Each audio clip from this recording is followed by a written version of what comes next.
If you've been selling cash secured puts but want a smarter way to manage your risk and maximize profits, this video is for you. Let's recap cash secured puts really quick. With this strategy, based on your timeline, you sell single put options at the strike price you would be comfortable owning the shares at. You need to have enough buying power to purchase 100 shares if the stock drops to that strike price. The goal is straightforward: collect premium and eventually pick up the stock at a discount. It's simple, safe, and an effective strategy, but it's not without its cons. And some of the pain points are hard to ignore. Your max profit is locked in up front with no real opportunity for additional gains. And your only tools for lowering risk are rolling out for more time or adding in extra capital to the trade. But what if you could get paid up front and even get paid again if the stock drops or if you get exercised? Well, I have an advanced tweak for you. It's called FERPS. Okay, maybe I'm the only one who calls it that, but the full name is a front-end ratio put spread. And the way we build this strategy is by using some of the upfront premium we receive to infuse in a debit put spread, which will give us the potential for an extra payout if the stock drops near or below our strike price. Now, that might sound confusing, but let's do an example to clear everything up. Now, back on the option chain, we want to actually be buying a put option that is at the money, such as this 115 strike put. If we look here, we can see that now this is simply just a debit put spread, but we can edit our ratio to actually include in the cash secured put by increasing the short puts amount to 2. Now we can see that this is a 2-option order. And as we check the P&L chart, we can see what's actually going on. Sure, our initial credit has dropped from 147 to 74, but our max profit has increased to 274. And one of the best parts of the strategy is that our break-even point has also dropped to 110 and 26 cents from the original break-even of 111 and 53 with just a cash secured put, which is a much more favorable cost basis if we are to be exercised. So how does this play out? Just with a cash secured put, if the stock goes up, we let everything expire and lock in our $74 of premium. But things get a lot more exciting if the stock starts to drop towards our short put strike. At that point, our debit put spread begins to generate a profit, and we can choose to sell it off for an additional payout while still holding onto our cash secured put position.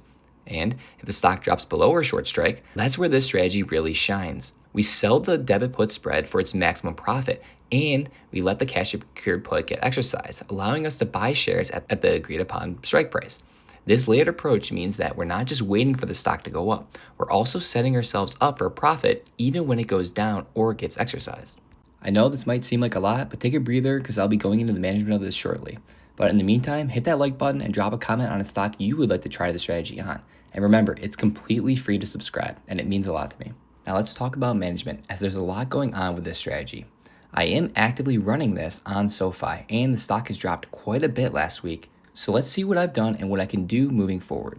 And to give you the full background and be completely transparent, you can see in my trading history that I opened up this FERPS on December 26th for an initial credit of $35. And I do have this $12 put in here as a tail in this strategy, and that's just because I didn't want to tie up the full $600 for a full month, but that's just for my cash management. So for this specific strategy, you can see that I bought the 16.5 put, sold 2 16 strike puts. So that's where I built this front end put ratio spread.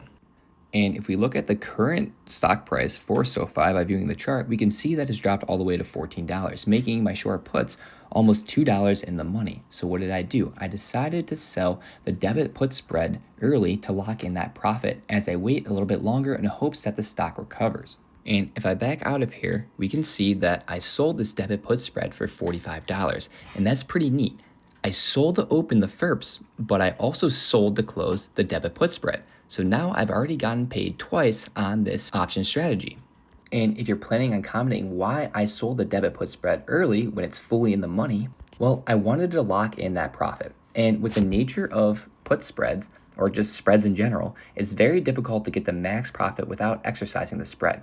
So for me, that extra $5 of profit wasn't worth it. Now my position is solely just the cash secured put, and it's currently at high risk of being exercised. But I can just manage this as I would a normal cash secured put. I could let it run, or I could roll it in hopes of a recovery. I might even also be able to roll it into another front end ratio put spread.